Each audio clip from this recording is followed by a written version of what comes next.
if you go further on to Ezekiel 1 verse 3, word of the Lord came expressly unto Ezekiel. You notice, now I'm not doing numbers in this one. This time I'm doing a name. The priest, the son of Buzi, in the land of the Chaldeans by the river Chebar. And the hand of the Lord was there upon him. In this one, I'm focusing primarily on etymology because there are no numbers in this particular verse. So Ezekiel, it translates to mean to be strong, the word God. Related names are Hezekiah and Hizki. The meaning of Ezekiel: God strengthen it, God strengthens, strength of God, God strengthens, strengthened by God.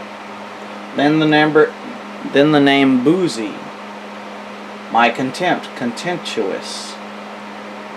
It can also mean descendant of Booz, sprung from Booz. The name is very similar to Boaz.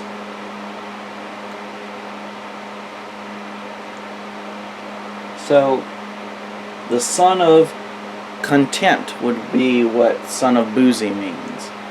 And expressly unto Ezekiel, expressly unto the one whom God strengthens, the priest, the son of contempt. This is a reference to the Son of God. So in other words, the word of the Lord came expressly into the son of contempt, the son whom God strengthens. Then if you go to the next verse, Ezekiel 1:4, and I looked and behold a whirlwind.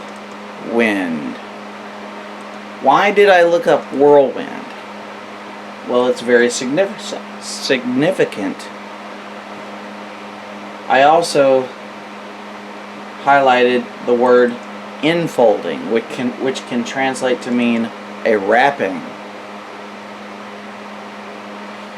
So, and I looked and behold a whirlwind came out of the north. Here we have the directions. Think of the north, south, east, west winds. A great cloud and a fire enfolding. This enfolding is very important and is tied to the Feast of Unleavened Bread.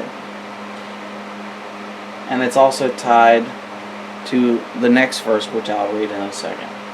And the brightness was about it, and out of the midst thereof was the color of amber, out of the midst of the fire. We'll discuss amber as well. Ezekiel 39 verse 9. Enfolding equals doubled breastplate. 4 square. This number is significantly important. This number ties the breastplate not only to the Feast of Unleavened Bread, but it also ties it to the priesthood. It ties it to the temple as well. In previous video, we started discussing the measurements of the temple, and I'm pretty sure we mentioned the word enfolding maybe at least once in that video. I don't remember. But anyway, it was 4 square, and they made the breastplate double. A span was the length thereof, and a span the breadth thereof, being doubled. Do you know where else you see this word span? It's typically in measurements related to, I think one is in relation to Goliath, where he is 6 cubits tall and a span width, or something like that. I don't remember the specifics, but the span is usually related to cubic measurements. Okay, so we're going to be talking about the fire enfolding itself and the doubled or enfolded breastplate. So the wrapping itself. So whirl, as you can see, it has a definition: to turn around like a wheel, rotate. To pass, think of Passover, whirlwind, Passover. So we're seeing the connection to Passover just by using the word whirlwind. The wind is connected to the Revelation 8 half an hour prophecy, with the horns, the blow causing silence. It can also mean a wound or rest for the wind.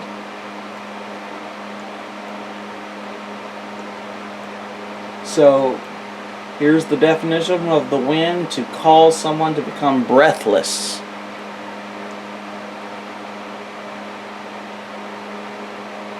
Silence in heaven by the space of half an hour.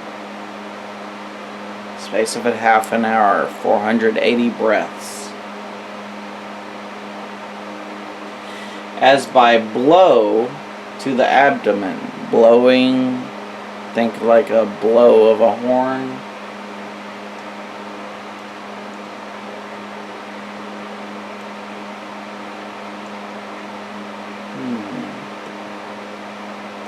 Wind can also be in the form of wound.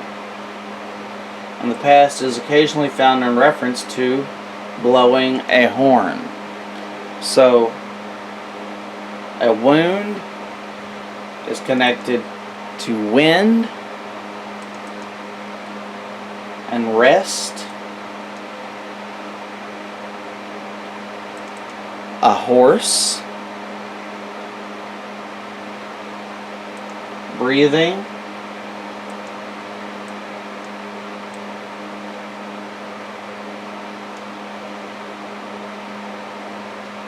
and the horn. All of these. Enfold, to wrap up, enwrap, involve, enclose, enfold, envelop. To fold inwards, to clasp with the arms, embrace.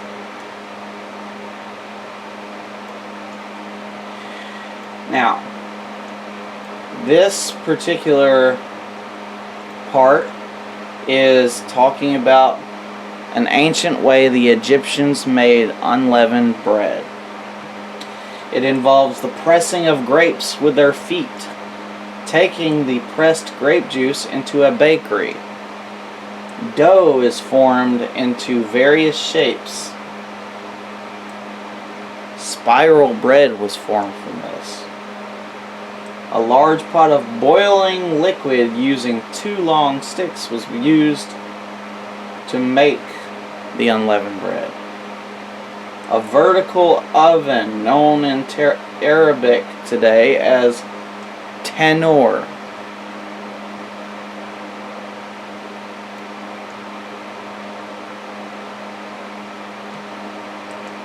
Even the Egyptians call this a sacred type of bread used in rituals. The place where they found these recipes is on this website right here.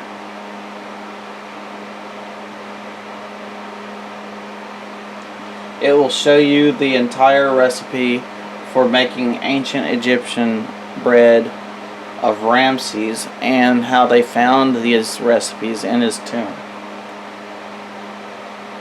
This is a picture of the process of making unleavened bread. They got the squashing of the grapes at the beginning, the putting in containers, the kneading of the bread using different animals and stuff for certain things to flavor the bread, I guess. And so on. Here's another picture in color. See the animals and stuff like that. This is the spiral bread in yellow. 2 sticks it was talking about.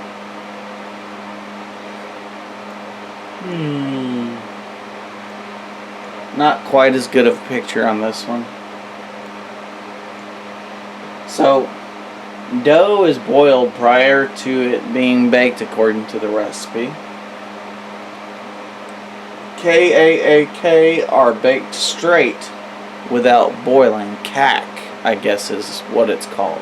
Think of how Jesus' path was made straight. Knead dough with spices given above and leave it to fully rise. Then make rings as described. Fill a pan with water and bring to a full boil. Spices: unleavened bread going with frankincense and myrrh. Unleavened bread ceremony. Egyptians also used sour grape juice, although wine would work as well, to make the bread rise. Suggestions to use sour grape juice squeezed from grapes soaked in water overnight instead of yeast to make bread rise came from Porphyrogenitus or Constantine VII. Porphyrogenitus, a Byzantine emperor.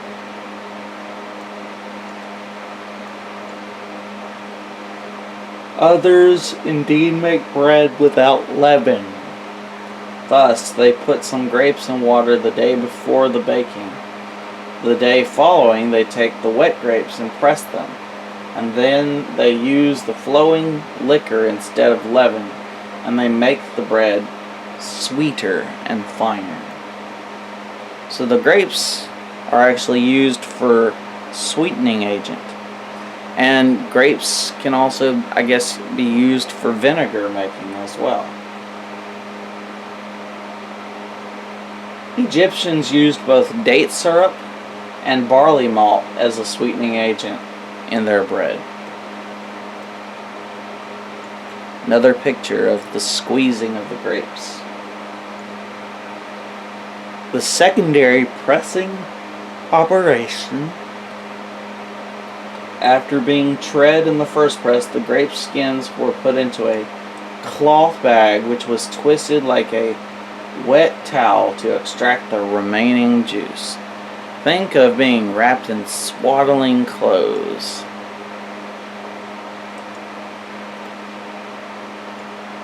Numbers 11:7. Balm of Gilead equals unleavened bread. And the manna was as coriander seed, and the color thereof as the color of bdellium, or amber. And the people went about and gathered it and ground it in mills, or beat it in a mortar, and baked it in pans, and made cakes of it. And the taste of it was as the taste of fresh oil, balsamic vinegar oil, amber and bdellium.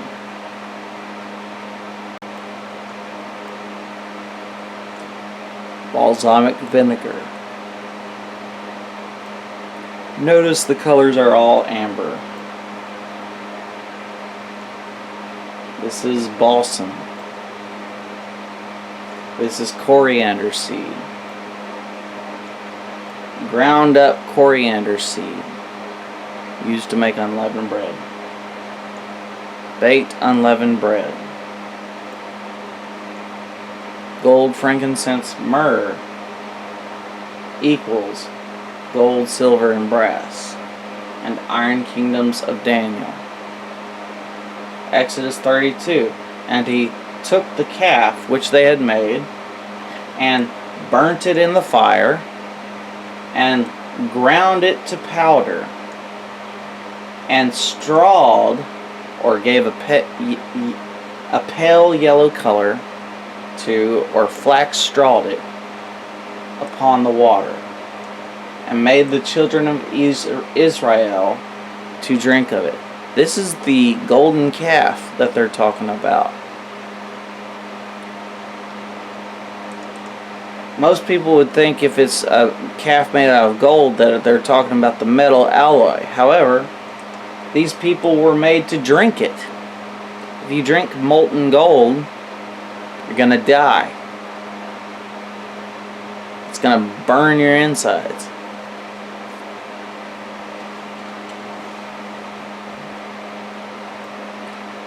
Leviticus 2:1. And when any will offer a meat offering, think of the golden calf I just mentioned, unto the Lord, his offering shall be what? Fine flour or powder. Go back to Exodus 32:20. Ground it to powder. And he shall pour what on it? Oil and frankincense. Straw's definition.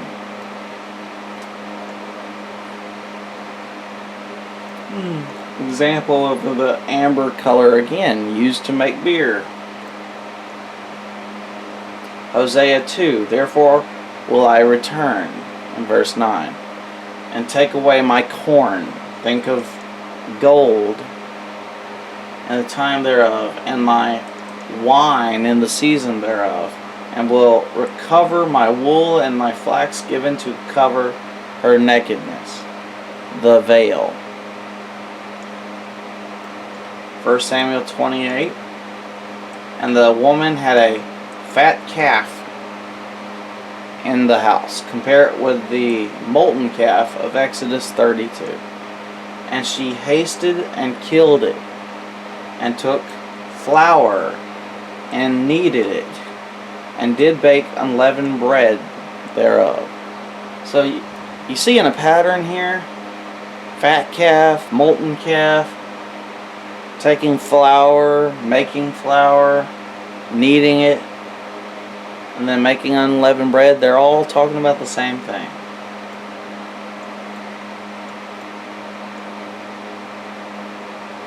So I'm going to stop there for this video. Next video we'll get into Ezekiel 1 verse 5. Thank you for watching.